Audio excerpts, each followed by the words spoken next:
He hasn't been on here in a while. Pardon the glare. We're getting that figured.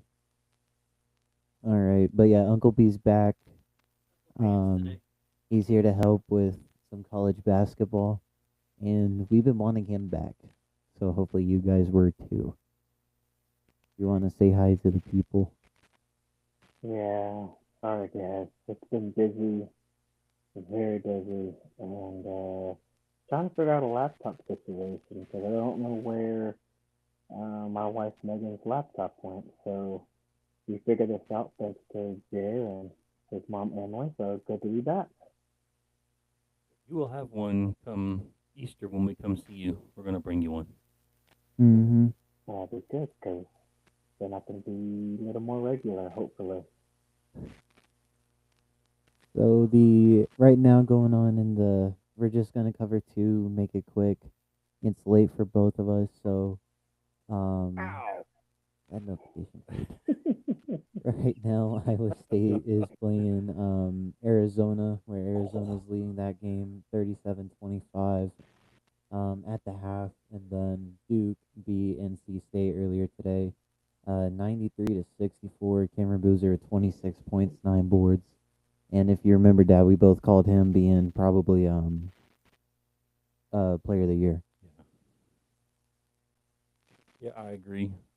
I agree. Yeah, I think it's Is to lose. Kane's good. He's good. He's putting up stats out of this world. Yeah, I think it's him. He's probably number one overall pick. But me and Jay was talking offline about the BYU guy. Yeah, Debancy, Defense. he's also pretty good. Yeah, I really like him. I don't know what happened to BYU. I think their team's kind of fallen out.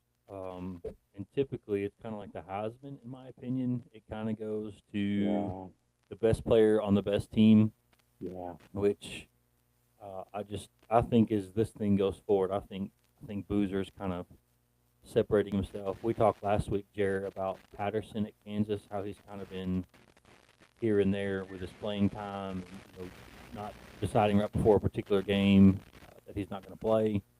So I think that hurts him. But yeah, I think we talked earlier about the Wilson kid, but he's been hurt. So even though there's a lot of really good freshmen right now, I think Boozer at Duke is has definitely separated himself. Brent, we talked about something a couple weeks ago, maybe. We talked about in this era of NIL, transfer portal, whatever, how it's pretty refreshing to see such a strong class of freshmen with Wilson at UNC, Patterson at Kansas, DeMonsta at BYU. Who's the guy in Arizona? I can't remember him. Kobe. Kobe Pete. So, what do you think in this era of NIL, Brent, where a lot of teams, kind of may pass on high schoolers? They'll just use the portal for the recruiting. You want to talk about how Kentucky's going down that road dangerously, I think.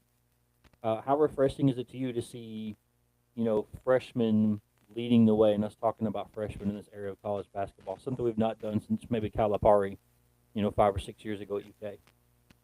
I think you still need your high school guys. Like you're still gonna have these high level, high level guys that are gonna come in and be legit. I don't think that'll ever go away. And I think you have to have them to build your team, and then you kind of put portal guys around them. So I think they're always going to be there, but there may not be as many as you've seen in the past, where you have a team full of them, like John Calipari used to do, and all that. I think you're going to have a handful, and then everybody's trying to get older, because in the tournament, as we all know, the older teams win. So I mean, even in football, you look at Indiana.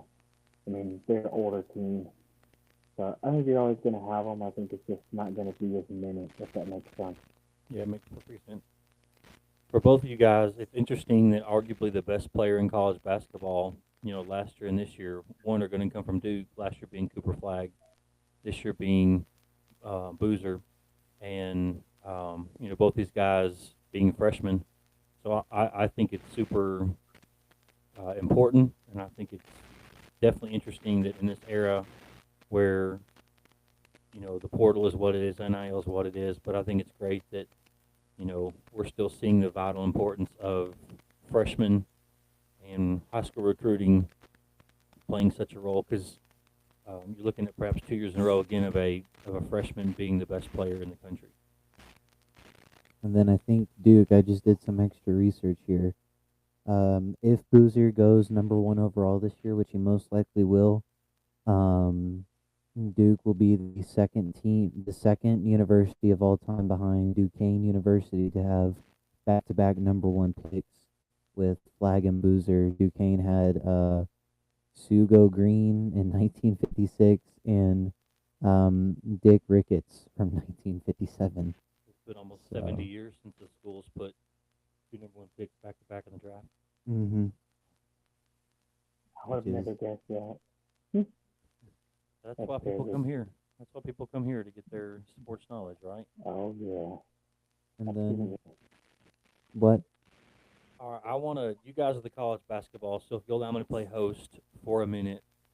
The new rankings came out today, AP, so I'll just go in order.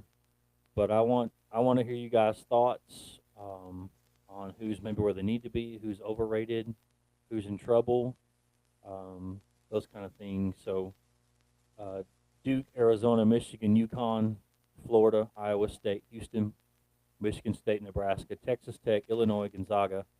Gonzaga falling 3 spots. Virginia, Kansas, Purdue, Alabama, North Carolina, St. John's, Miami of Ohio, who's still undefeated.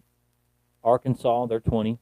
And 21st, St. Mary's, Miami, Tennessee, Vanderbilt, and St. Louis. Next 3 receiving votes, BYU, Louisville, and Kentucky. What are you guys' thoughts on those rankings? You know what I really like about it is how many mid-major schools did you just name in that top 25? Mm-hmm. Yeah, good point. I love that.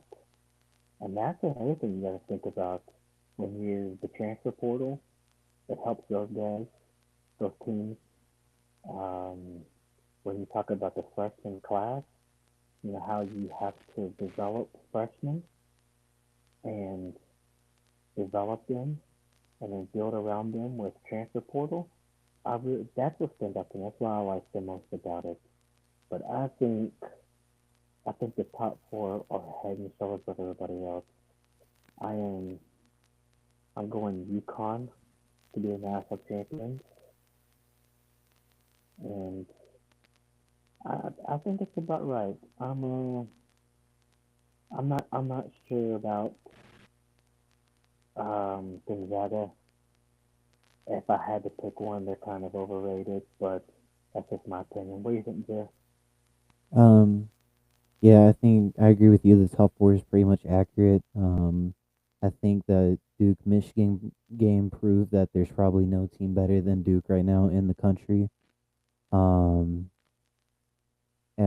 Arizona's still #2, which I like. If I had to pick one, that's probably being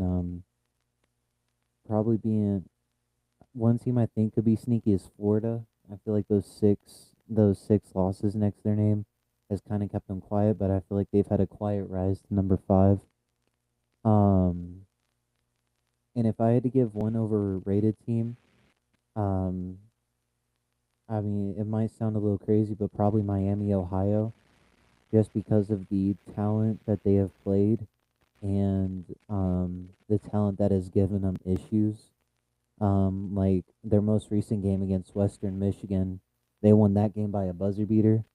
Um, if they're beating teams like Ohio and UMass by just under 10 points a game, they beat UMass. They almost lost to UMass, beat them 86-84. Um, beat Kent State 107-101.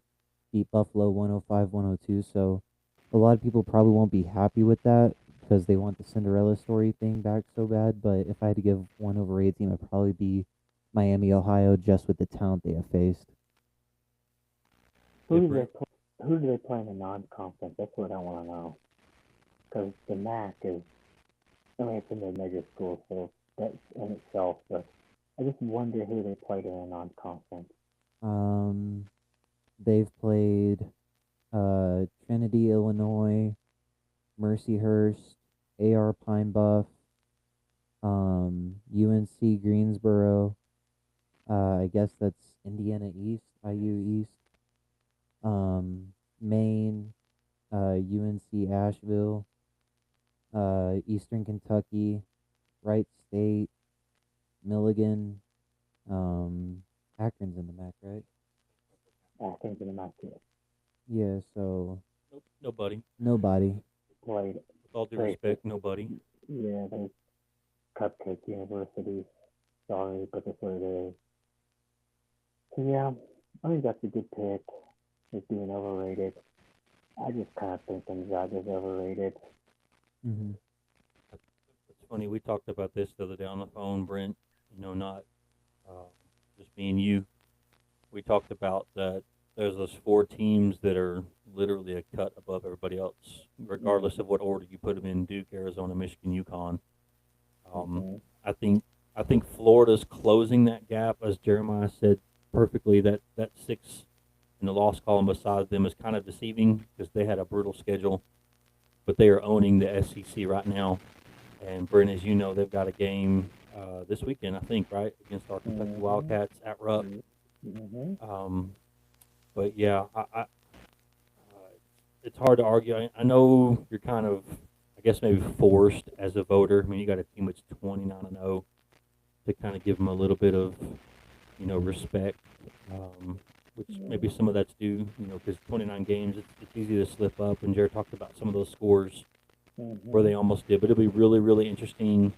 You got to assume they're going to be in the tournament as of now Mm-hmm. to see what they would do in that first, maybe second round against even a probably quad four opponent, right? At this point, to see what they could do. Interesting to me. Um, uh, Tennessee still ranked 9 losses. Vanderbilt coming off a loss, still ranked. St. Louis still ranked. But I do like Brent, like you said, because I think another thing. Let me know what you guys think. I think another thing is, and again, this transfer portal. It seems like those those teams, like, they lose their best players every year in the portal to the blue Mm-hmm. bloods, right? Those guys have a great year, and they're 1 year at these quote unquote mid major schools, and then the big schools come talking, the Dukes, the Arizonas, the Kentucky. You know who they are, the blue bloods. Mm-hmm. So I do like in this era that we are still at this point seeing a good bit of parity, and we're still seeing some freshmen, come into college. I mean, obviously the freshmen were in high school last year, right? They're freshmen now in college. One of the top two teams in the country, Duke and Arizona, their best player is a freshman. Yeah, and they're recruiting. But then what's interesting is here's Michigan, who has a ton of NIL money. They're third, and UConn's an older team, so it's Duke's recruiting. Arizona's got a freshman. Michigan's portal. UConn's age, right? So I think that's interesting about that mix in there. What do you guys think? Man, I think UConn is going to be so hard to beat. We talked about that on the phone too. Uh, I mean, you have so much experience there, so much talent there. Their offense is unbelievable. The pace that they run their offense at. I mean, just so many people can beat you. They're physical. They got good big men. Plus, they got the big men that can step out and shoot threes. And it's just a hard matchup when you face UConn. And then when you go, first two rounds, you only have one day to prepare for UConn. How do you do that? So I just think Danny Hurley is a great coach. I'm gonna have them my national champs. I'll tell you right now. But don't you guys steal my bracket pick? But man, it's just been there, done that. Like, how many people on that roster have at least one ring? That matters, Mm. So I'm big on them, but Duke obviously they're gonna be Final Four. Arizona chokes a lot in the tournament. You can look back and see that. But I also like Houston. I know they're coming off of they just broke their 3-game losing streak Saturday at Colorado, but they have a really good freshman as well that a lot of people overlook because you have you know Wilson and Boozer and all of that, but he's really good, and they have a good mix of experience and youth. So I, Well, we Houston, Houston's another team to watch out for. yeah, sorry, Brent. We talked about that last week too. You can just look at Houston and be like, oh, they've lost three in a row. They're on a decline. They should be worried. They should panic. What in the world is Kelvin But look Simpson at those doing? 3 teams they All play. that exactly. But those three losses are to Iowa State, Arizona, and Kansas. Kansas had Darren for that game too. Right. So Yeah, I think your point is really well made. You can be like, oh my goodness, they lost three in a row, but losing to that caliber team. I mean, it's those three losses. They lost to Texas Tech and they lost to Tennessee. Right. So all tournament teams, but they're so glad that they're through that stretch. Right now, all they have left is home to Baylor and at right. Oklahoma State. So they're going to come rolling, and they're still sitting there at 24-5 I was gonna say overall. they've got Second in the Big 12. So that they're going. Nobody wants to play Houston either. no, you don't want to play Houston. I mean that defense, their toughness. Lord, So no, physical. You don't want to play Houston. And that Kingston Fleming's kid, their star freshman, averaging 16.4 and 5 assists a game. He's also really good. And just Houston, like you guys have said, just has a great team. And again, this is another team that's led by a lot of freshmen. Yeah, so, and I don't think a lot of people are even talking about that freshman from Houston. Are they? Did I miss it? Asking are a lot of teams talking about Houston? Is that what you're asking? No, about the freshman. Like everybody goes to Oh the top four. I mean, no, I would agree with that. I think he's kind of buried in this class through no fault of his own. Yeah, I think that's a fair point. This is a tough class. If you want me to see if I can find some top names in this class. Yeah, Brent, I'm just looking through. Since we're just rolling through the top 25, a team that kind of I don't know anything about is Nebraska. They're sitting there second in the Big Ten, 14-4 in the Big Ten, 25-4 overall. But their losses are what kind of worries me. They lose to good teams, right? With the exception of beating Michigan State early in the year by 2 points. They beat now they have a great win early against Illinois, beat them by 23. But as of late, losses to Michigan, lost to Illinois, so Illinois got that dub back, lost to Purdue, and lost to Iowa. So I don't know what to think about that team. I know they're on the up and up. I know they were undefeated they were undefeated going into the Michigan game. But I just, I think number 9, I think if there's a power, 5 school that might be overranked, for me, I think it's Nebraska sitting there at 9 because your record doesn't lie, and they have struggled against some really, really good teams. They beat the teams they're supposed to beat, but when they kind of play that competition like they're going to play, in that, second weekend of March specifically, they've struggled. So I don't want to hurt their feelings because I love him, but there's 2 teams that are in the top 25 that worry me. Tennessee only because they can't close games out. I mean, Kentucky twice, Alabama, and then Vandy since starting 16-0, they're 6-7. Yeah, that's a good point. It's like, oh, Tennessee, man, if they could just close games out, you're talking their record would be what? How many games they lost now? 9? I mean, you're talking you only have 5 losses, maybe. Mhm. Yeah, Tennessee at I 10 and hate 6. on you. Tennessee 10 and 6 in the SEC, 20 and 9 overall. Vanderbilt, as you said perfectly, they're on a skid. 9 and 7 in the conference, 22 and 7 overall. That was kind of our worry. We talk a lot on the phone. That was kind of our worry about Vanderbilt. As they come into not really having played anybody. They beat Bama, but beyond that, they just until recently lost. They lost at Texas, lost to Florida, lost to Arkansas, lost to Oklahoma, lost at Missouri, lost to Tennessee, lost at Kentucky. Um, so yeah, Vanderbilt's starting to slide. They're definitely starting to slide at the wrong time of the year. And then I looked at this freshman class right here on 24/7 Sports.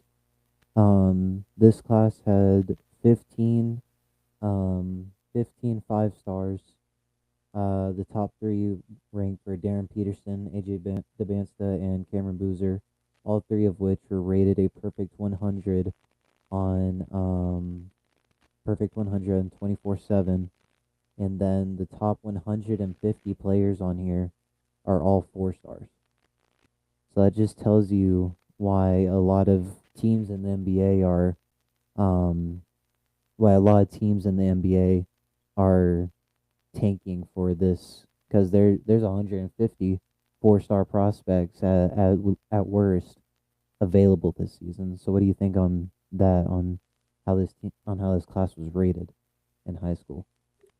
In my mind, I think it's bearing out because you have legitimately 4 or 5 guys in any particular order that could go number one in the draft, and you have a couple, 2 or 3 guys, 3 at the most, that could, win, Player of the Year in college basketball as a freshman. What do you think, B? I think it's going to be a tough draft. I don't really care about the NBA. I think I've said that before. But outside of a handful of freshmen, who goes in the rest of the lottery? Hmm? Who goes in the rest of the lottery? You got 5 guys that you know are going to be top 5 guys. But who else are the studs? That you're like, oh, that's definitely a lottery pick. Can Mhm. you give a name or 2 or 3 that are like, oh, that's definitely a lottery pick? Outside of the 5 guys that we've talked about already. I mean, Jeremiah's our resident NBA guy. Knows more about So college basketball. I do think there's a big fall off. Just I only follow Kentucky. You think about Oway, who's got a chance to probably go early in the draft. Quint, also from Kentucky. They were saying at least coming into the year, we'll see if the quote unquote injuries are going to do anything with that.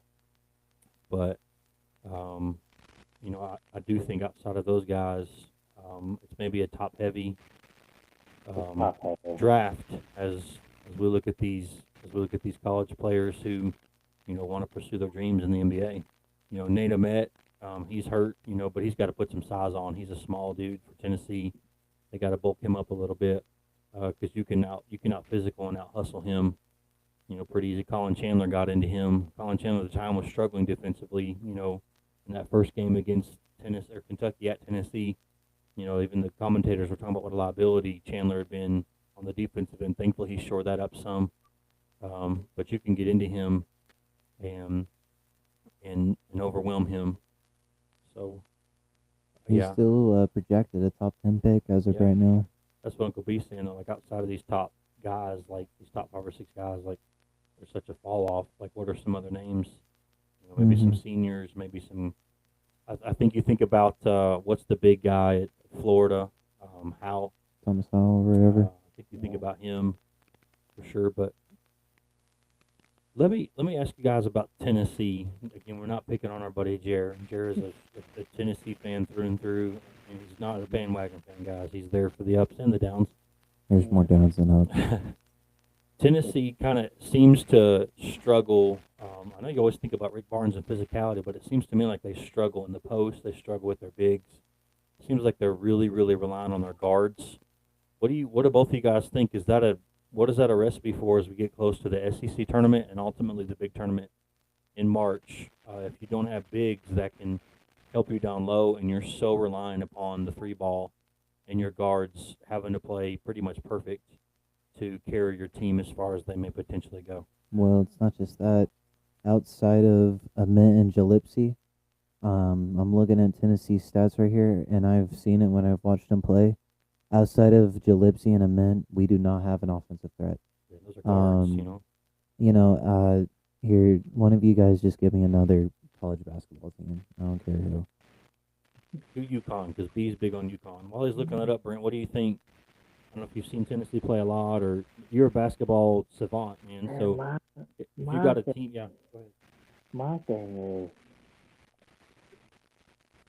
Tennessee. They are physical, and they're gonna pound you on the boards.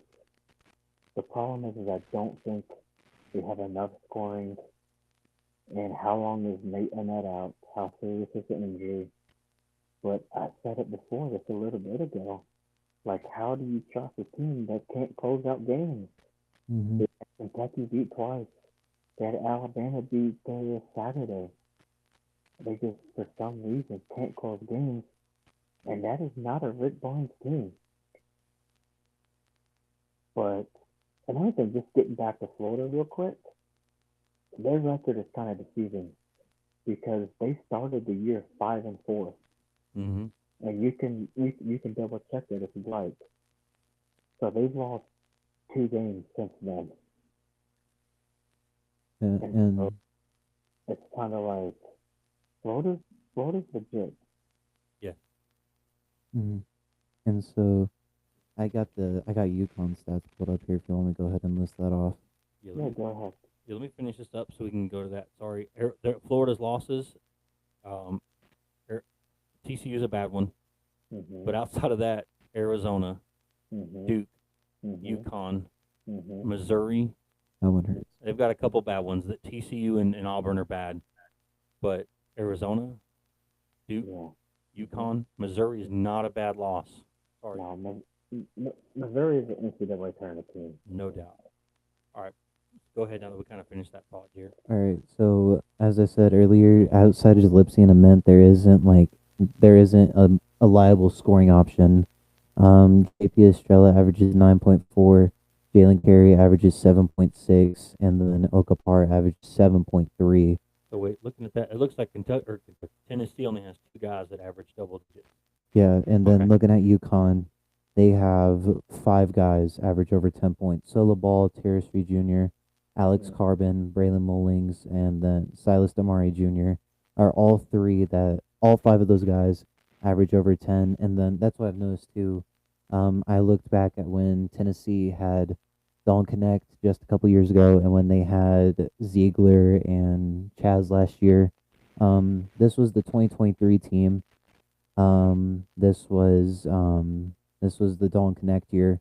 Dawn Connect, who averaged 21, Zakai Ziegler, who averaged 11, Jonas Adiu, who averaged 11, and then Josiah Jordan James. So three guys there that averaged over 10. But the scoring was a whole lot more even because on this Tennessee team, the scoring isn't as deep. This 2023-2024 year, there's only two guys here with 0 points per game, but on this team, there's three. And also just watching this team, it looks like they play a little soft as the game goes on. Like what you guys have said about them not closing out games. Just feels like this team is very soft too. Because this year, they averaged the lowest amount of rebounds they ever had in the past 3 years. Isn't that weird, Brent, as a Rick Barnes team when you hear that about rebounding? Yeah. Well, they have that guy hurt, right? The Phillips kid. He's hurt, ain't Yeah, the Mint kid. Nate Ament. he? No, what's his last name? His last name's Phillips. Oh yeah, He's a, Cade Phillips. Him yeah, being hurt has definitely hurt the team too. because he's a huge rebound guy, physical guy, tough guy. Um, but just yeah, Tennessee just I I don't know what happens between the first half and the second half. Like I don't know if they let their guard down, if they just kind of think we won it or what. But Tennessee's going to be okay. I mean, they're going to more than likely be a Sweet 16 team, but they just got to figure out how to close games, like we talked about. But I mean, you just rattled off the UConn stats. 5 guys average double digits, right? Hmm. Okay, so who are you going to shut down? Yep. That's kind of a point. Like, how do you defend them? And then last year's Tennessee team had almost 4 guys average over double digits. Lanier averaged 18, Ziegler averaged 13, Gainey averaged 11, and Elite then Eight team, right? yeah, made it to the Elite Eight, where I think we lost the team and later on went to the national championship. I think. Yeah. Yeah. So that kind of goes back to my point. You had 4 guys last year for Tennessee that averaged double digits, make it to the Elite Eight. But what if you have another guy that adds double digits? You know, and that's just where UConn are. That's just who they are with the tournament experience. I'm so bullish on UConn, and I could be so wrong, but man, I'm a big UConn guy right now. To your point, Brent, about Tennessee, they've got the injury now to Ahmet, but with the exception, look at some of these losses. Kansas, Syracuse is a bad loss. Kansas, Illinois, Arkansas, Florida, Kentucky twice, Missouri, Alabama. And like you said, 3 of those, probably, maybe more, Mm-hmm. they easily could have had and let them slip through their fingers. Mm-hmm. So I know we're being kind of nitpicky, but when you kind of take a look at a 30,000-foot view, I agree. I think Tennessee's at least a Sweet 16 team. Rick Barnes is a phenomenal coach. He is, and they'll get it figured out. And that's another thing, you know, it's a long season. There are going to be teams that, you know, just maybe overlook somebody. Maybe it's a trap game, just have an off night.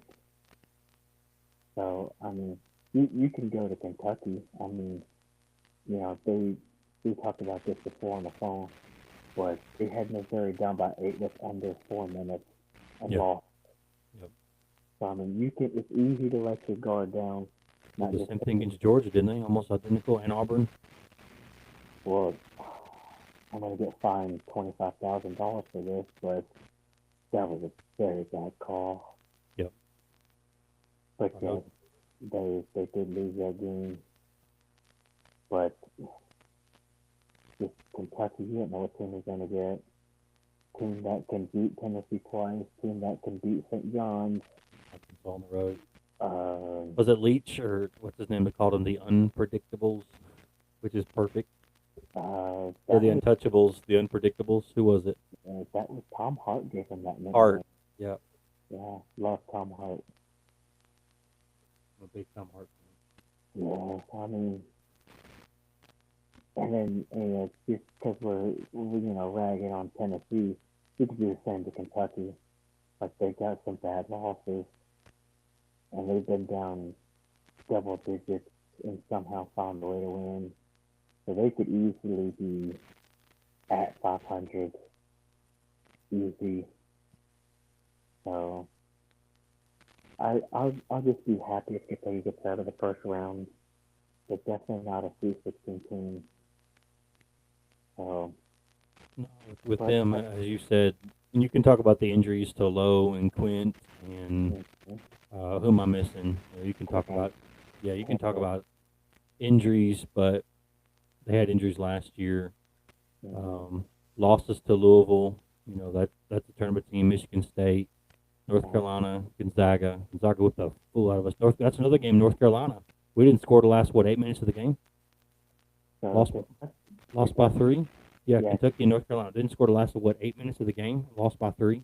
yeah, Kentucky had one field goal the last 12 minutes of that game and lost by 3. That's one you could add. Bama beat us like a dog. Missouri got us by 5, but were we leading late in that one too? Yep, With under 4 timeout, we're up 8? 8. Yep. Vandy beat us like a drum at home. We avenged that loss. Um, the Florida loss, Georgia loss, and Auburn losses were bad. Again, the Auburn loss should not have happened. 100%. Got a big one tomorrow night going to A&M. Man, it'd be nice to get that one. Potentially get a 4 or 5 seed in the SEC, and then a huge game Saturday. Florida coming into us. Senior night for Kentucky on Saturday. Mm-hmm. Yeah, But you can play the what if games, but you are who you are. Just you know, you start the game 0-0, so mm-hmm.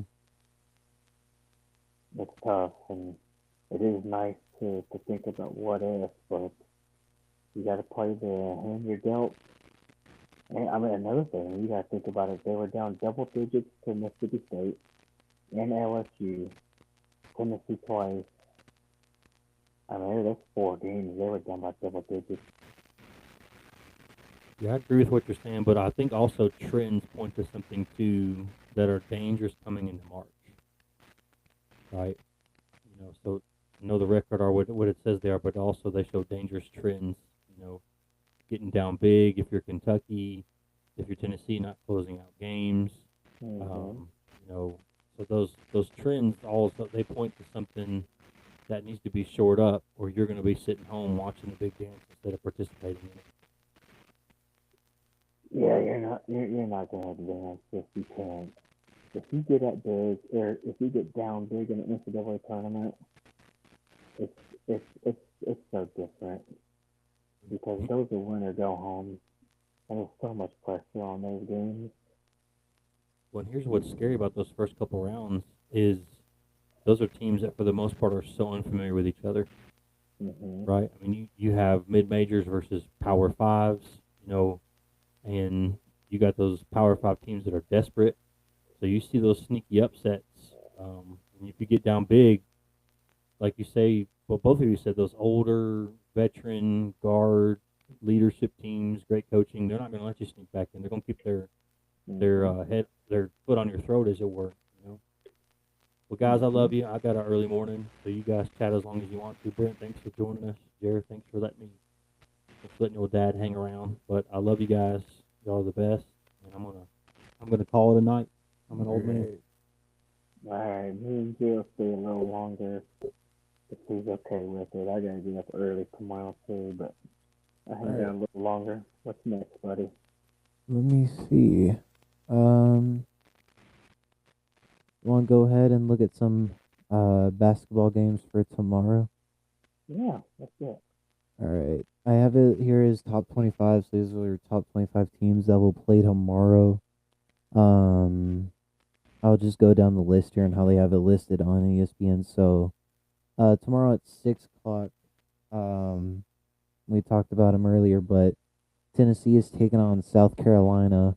Um, Tennessee is the favorite by 7.5 with no Nate Ament. So, what do you think on how Tennessee will do without Nate and just having Jacob in that one? I think Tennessee cruises.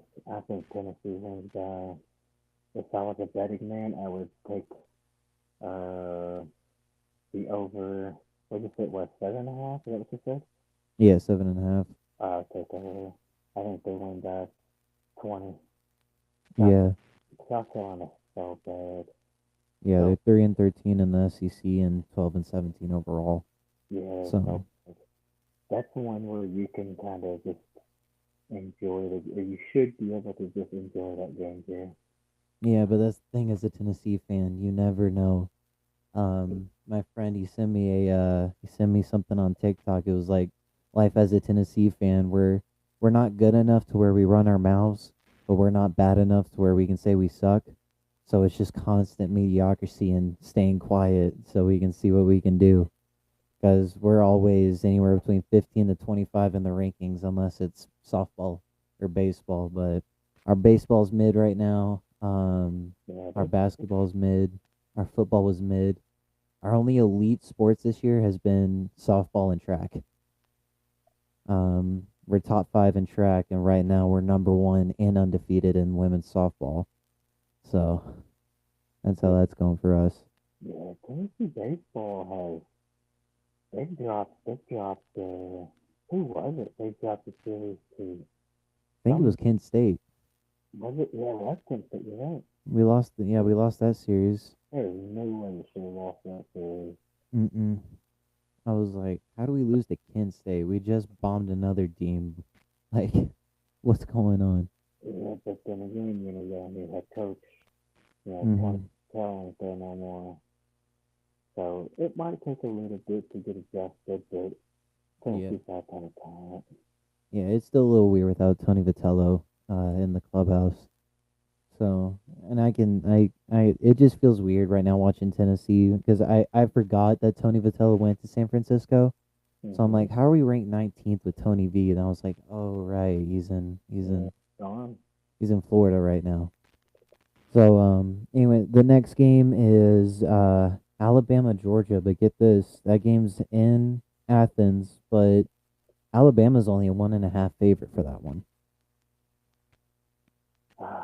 Again, if I'm a betting man, I'm gonna take Alabama over that. Yeah, and the way LeBarion played against Tennessee, having that buzzer beating game winner, that Mm-hmm. I think with him being back, Alabama will um Alabama will be back to probably normal and will probably win that game by I don't know what 7 or 8 maybe at least. Yeah, at least I'd say probably 10 to 15. Hmm. We're gonna kind of go quick because I also am tired. My mom woke me up from probably the best sleep a human could possibly have this morning. I hate that. Hmm. And then at 7 p.m., Texas Tech with no JT Toppin is taking on TCU, and that is at Lubbock, and TCU, not TCU, Texas Tech is a 10.5 point favorite. So yeah, that's one thing that has hurt Texas Tech. Have you heard about that where Yeah, JT Toppin tore his ACL? yes. And I thought that Texas Tech would struggle after that, but they have not. They just beat Iowa State, right? Saturday? Let me look. I think it was at Iowa State. Yeah, they beat Iowa State. I think when did he tear his ACL? Was that against Kansas State? I think it was. I'm not sure, but it wasn't recently. But Texas Tech, I mean, they're still really good. To me, they're still probably 316 Elite Eight good. They've got great guard play. They're Super 3 good. Yeah, Hmm. it's at Texas Tech, you said. So, Yeah. would you say the line was on that? The over under. Let me Yeah. see. So That what's the is spread? What's the spread? 10.5 for Texas Tech, the favorite. Yeah, I like that. Yeah. Uh, Hmm. yeah, I like that line. I think that's pretty good. Yeah. Back on how they're doing without Toppin. They're 3-0 without Toppin. Yeah, Um. I think so. Yeah, they have a win over Kansas State, 100-72. Win over Cincinnati, and then, like you just said, they beat Iowa State by 9. Yeah, At Iowa State. yeah. Um. Next one after that is this one can also be sneaky in my eyes. Another team, Virginia. I know they have one dude. I think his name's like Desmond Ritter or whatever. He's pretty solid. Matthias de Ritter. He's another freshman, so he's been pretty good. And just I think Virginia, um, they don't have They don't have a win over a like solid top 25 team, but they lost to North Carolina by 5, but then got blown out by Duke. So, Yeah, but yeah. I'm not sure about Virginia. I know they're ranked pretty high. mhm, Uh, that would probably be one of my overrated teams as well. mhm. I'm not sold on them. Yeah, they're I, the 14.5 favorite over Wake Forest. yeah, I think they beat Wake Forest. Mm-hmm. I think I might go in the under on that. I don't think that it's 14 and a half, but I do think they win. Mm-hmm. And then tipping off at 7, Clemson is taking on North Carolina. North Carolina is a 3.5 point favorite. I still think. Let me look. I think there's still no Caleb Wilson for. Um, I still think there's no Caleb Wilson for North Carolina. Yeah. What's the spread on that? 3.5. UNC the favorite. Over who? Clemson. Oh, that's gonna be a good game. Mm-hmm. Clemson just ended their 4-game losing streak. Got beaten Louisville Saturday. I think that's gonna be a good game. I gotta go North Carolina. Yeah, Seth Trimble, their like second option. He had a really good game the other day, and I think um, ever since Wilson has been out, Seth Trimble has just put that team on his back. Let me see if I can find his stats. Well, that's what you have to have when you have an injury. Somebody has to step up. Find him on here. Let me see here.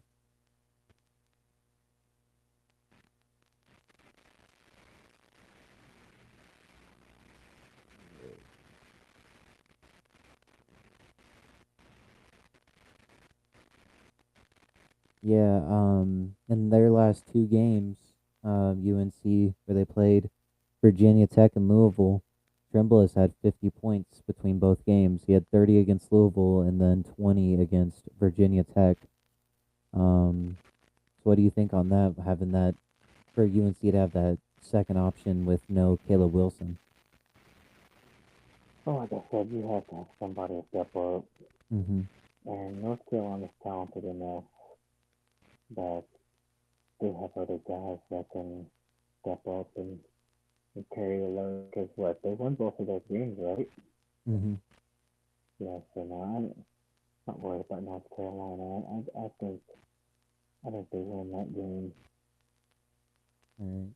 Then the next game is Georgia taking on St. John's. St. John's is the favorite in that one with a 15.5 point favorite. Against Georgetown. Yeah, against Georgetown. Oh yeah, I think they put a whooping on Georgetown. Mm-hmm. And then the next top 25 is Miami, Ohio taking on Toledo. Miami, Ohio is an 8.5 point favorite over a 16 and 19 team. Yeah, yeah, I'm not sure Toledo having a chance. Mm-hmm. Um, Florida fans can breathe easily tomorrow. They take on Mississippi State, and Florida's a 22.5 point favorite for that one. Yeah, they're gonna, yeah, that's not gonna be an issue. Florida could probably play their second string and win that game. Mm-hmm. Because all you gotta do is stop Josh Herbert. That's all Mississippi State has. And then Big Ten matchup.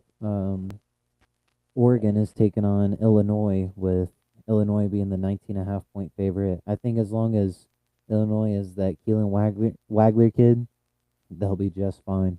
Have you seen what that kid has done this year? Yeah, I really like Illinois. Illinois is one of my when I fill up my bracket, they're gonna be a team that I advance pretty pretty far. Yeah, They they're got definitely a Sweet 16, probably Elite 8 team. yeah for sure. They got good depth, good coaching, physical. Um, they got the what are their names? The two brothers. Uh, In Illinois. yeah, the two brothers. One transferred from Arkansas. Oh yeah, Uh, the Izoviches or whatever. yeah, yeah, yeah, yeah, These are yeah. both 7 foot. Right, yeah. And one can shoot the three, so they're a matchup nightmare. I really like Illinois. I like their head coach. I think I think they can make a good run. Hmm. I don't think they have a problem with who you said they played Oregon. Yeah, they're playing Oregon. They are the Oregon's 19 terrible. and a half. Yeah, Oregon's terrible. That's yeah. I think Illinois. I think that's a good. I think it's a good spread. Next game is Kansas taking on Arizona State. I'm gonna look to see if Kansas will have Darren Peterson for this one or not. In the latest mock drafts I have seen from ESPN, they still have Darren Peterson um in the top 10 to be drafted, but they dropped him from number 1 down all the way down to number 9 for that one. Um, which I agree after some of the videos I saw, because talent wise, it's no doubt, like we were talking about this off the live earlier, but like we said, Peterson, he's without a doubt number 1 talent wise, Yeah. but now they're starting to question now they're starting to question is, does he really want to play basketball? Because yes, he has been hurt, but a lot of people weren't happy when they were playing. I'm trying to see. Think it was think it was very recent. I think it was Utah that they were playing. Um, Darren was asking Bill Self to sub him off at the court, and a lot of people were questioning that part. What do you think on all of that? Yeah. Once you get that label, whether it's true or not, it's you can't shake it. And there's Hmm. nothing to say or do to shake it. So that's really gonna hurt him. But I would really like to know. I wish I was an insider to where I knew what was going on. Like if he tweaked something or something just felt off and he asked to be taken out of the game so he didn't further injure himself, then I'm fine with it. Hmm. If he just did it because, he was tired, which means lack of discipline, which means lack of work ethic, then that's a huge red flag. I really just think that you have to figure out the context of what happened before you go judging. But I mean, he is a stud basketball player. He's a great NBA player. Hmm. Yeah. I just want to know. I just want to know the context. I want to know what happened. Hmm. But of course, they're not going to tell you that because they're going to keep it hush hush. Yeah, we don't know. Only Kansas personnel and him know what's going on. Yeah. This was 6 days ago, but Peterson came out and said that he doesn't pay attention to any of the outside talk. And then last uh, last Monday, Stephen A. said on First Take that he has a message to Darren Peterson that actions speak louder than words on some of the stuff that Darren has done by what we've seen on the broadcast. So Darren's saying that he doesn't pay attention, and then some people are saying that actions speak louder than words right now with all that's going on between them. Again, you can look at somebody's actions, but not know the full story. Mm-hmm. And so, for me personally, I try to give people a benefit of the doubt, and maybe something's just a little off physically, and he realizes like the draft is coming up soon, the season's almost over. I have to protect my body because he has an NBA future, and so you can question him, but I just really wish that somehow we could get inside information. And kids, some kids at that level, man, their circles are so small Like you're not gonna get that. And I think if things were to leak, then you have a bigger problem. I mean, I'm trying to give the kid the benefit of the doubt because you don't know. Mm-hmm. And you also like, what was the score of that game? If they're up by 20 plus, why are you going to play him anyways? If it's a close game, maybe it's a different story. You know, but Mm-hmm. I just you have to get the bigger picture before you start downing a kid. But that's just my opinion. Give people the benefit of the doubt. Ask questions. Try to get context, and then let everybody decide for themselves. But some people are just private, and that's okay too.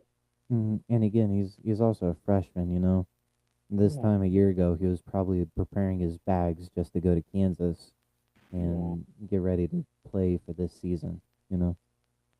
yeah. Well, And I think another thing is you forget that freshmen are 18, 19 years old. mm-hmm. So what's the maturity level? Right, not all 18 and 19-year-olds have the same maturity level, and so that's something that you can question. But I think when you do question, I think you have to go at it as I'm trying to give you the benefit of the doubt. Like I'm trying to figure this out to help you, not to throw you under the bus and hurt the kid because he is a kid. He's 18, 19 years old, Mm-hmm. and, And and then. it's hard. It's hard to it's hard for these young men to handle the situation because you also don't know who's in his ear. Mm-hmm. Are they giving him good information, bad information? It's just a lot of questions that I think needs to be answered before you start talking bad about a kid. Mm-hmm. And then Kansas playing Arizona State tomorrow at 9 p.m.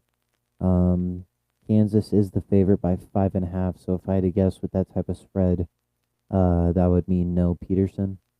Yeah, So. yeah, I think that's a really good guess.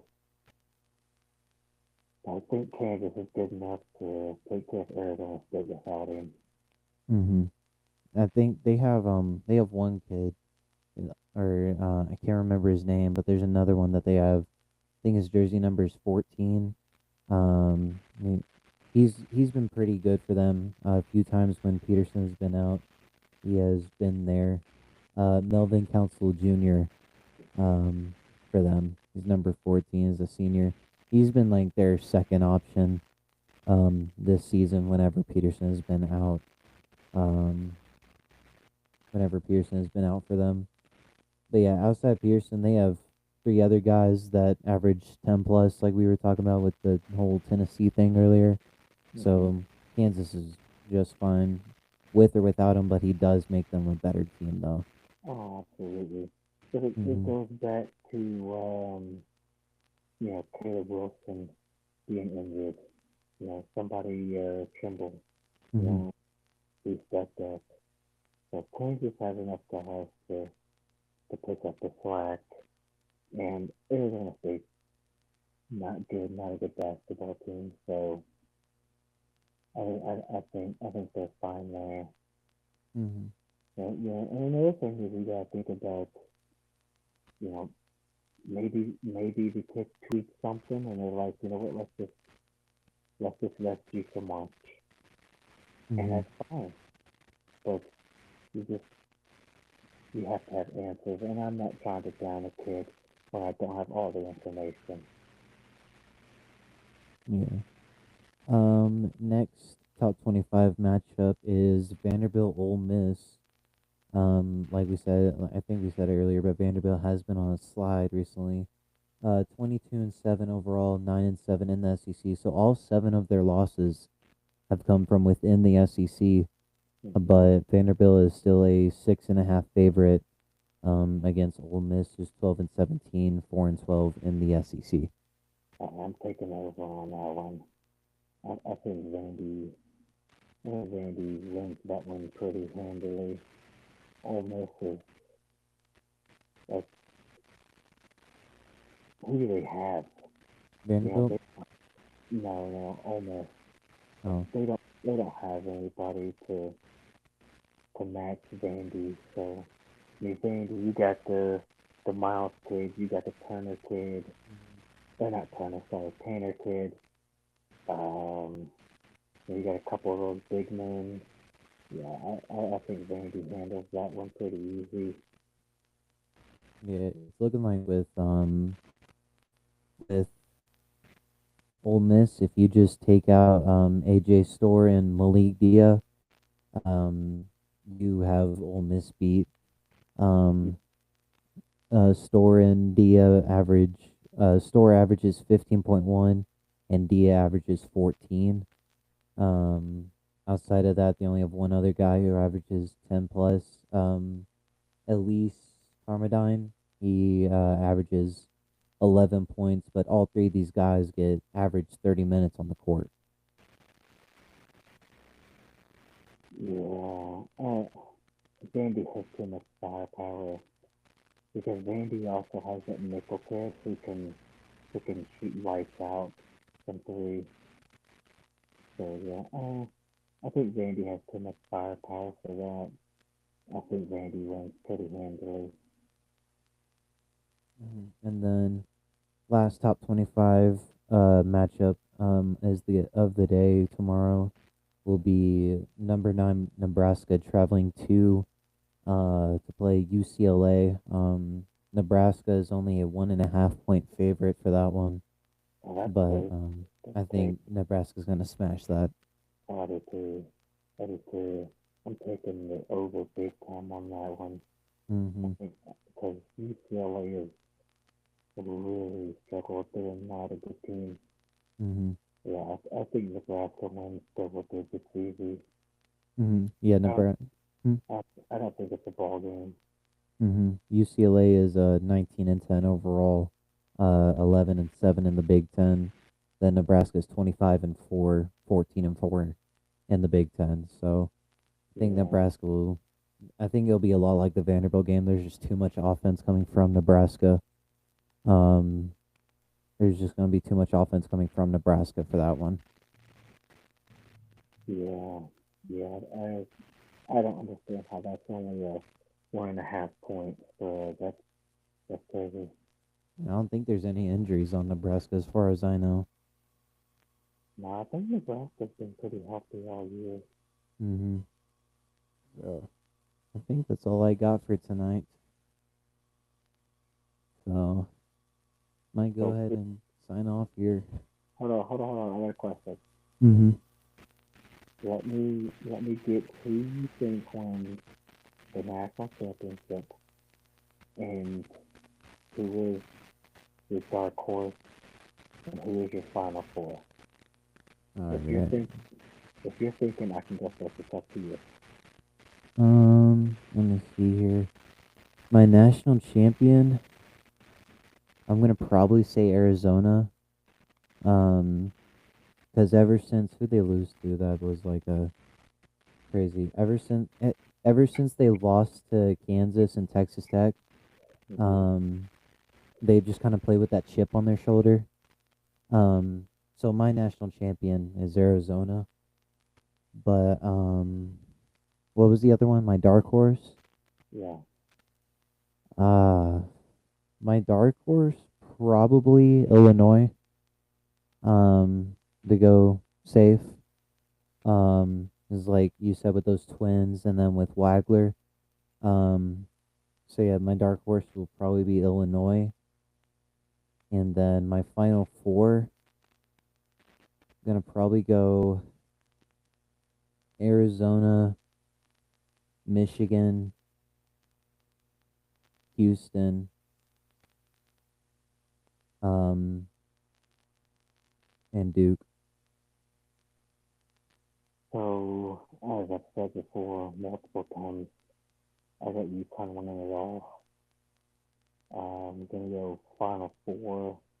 I'm gonna go UConn, Duke. I'm probably gonna go Florida. It's really hard for people to match up with Florida. I'm gonna go with Iowa State in there, and then dark horse. Man, that's really, really, really tough for me. Uh, I'm gonna go.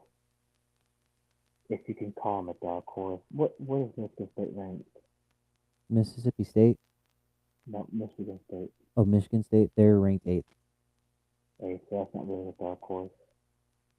Oh, I did Illinois, and they're ranked 11th right now. yeah, yeah.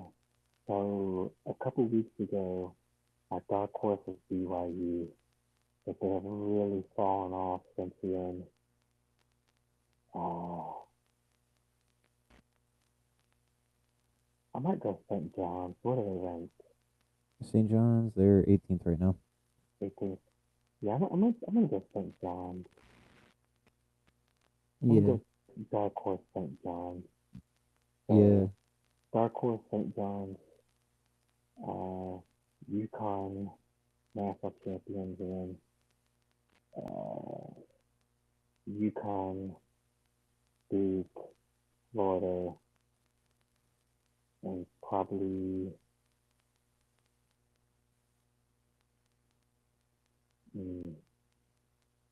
St. John's or Iowa State. I'll Yeah. give you an extra one just because I see a dark horse in. Yeah, on my Final Four one, it was kind of hard for me, so I just kind of went with the team I was thinking about more of in the moment. But another team I have like bouncing in and out of my Final Four, replacing Michigan, is Florida.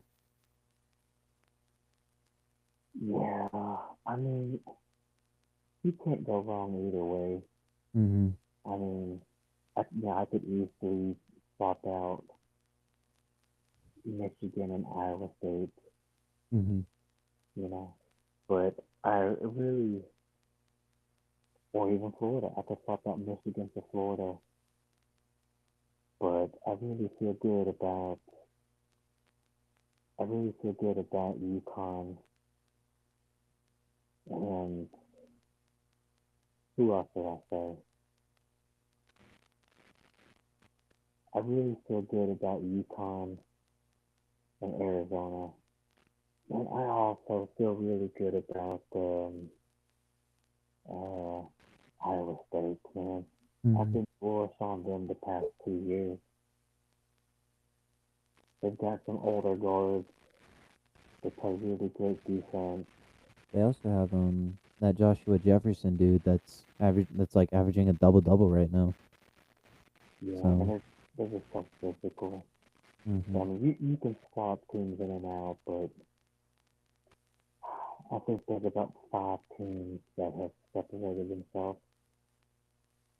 So, yeah, I think UConn, Iowa State, Florida, uh,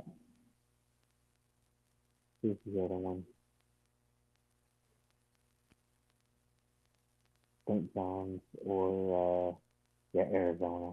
My biggest Mm-hmm. thing about Arizona is for some reason they always choke in the NCAA tournament. So that kind of makes me a little worried, but I don't think you can go wrong with either one of them.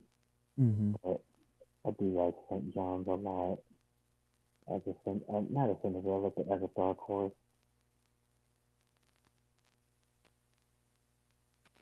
Yeah. My like fallback champion in case like a backup if like you said if Arizona does choke would probably be Duke. 'Cause like I said, I just don't see anyone being really better than them. But it is March, so anything can happen. I told this to Dad and Raymond. Um, they kind of saw my thing of it. If Michigan wins the Natty, I will be upset about it, just because they spent so much money in the off season. They didn't recruit like some of these other schools have. So I think they spent around like 20 million just off basketball. So I told them if Michigan wins it, I'm gonna be a little mad about it because it's just showing college going in the wrong way, and it's just Michigan buying, or just the Big Ten buying championships. Yeah, I'm not a big fan of NIL, but that's a different conversation for a later date. Mm-hmm. But if UConn doesn't win it,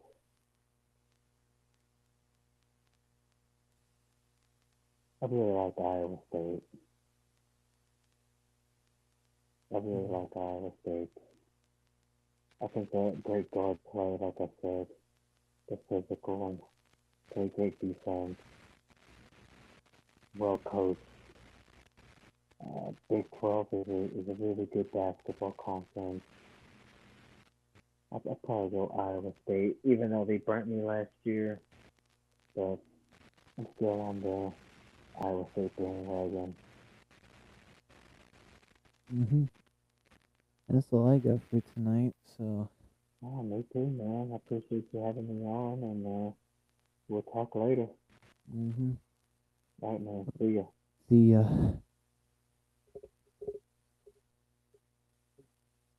Goodbye, everyone. Hope you enjoyed. Pardon technical difficulties. Um, but yeah, we'll see y'all later. We'll be back next week.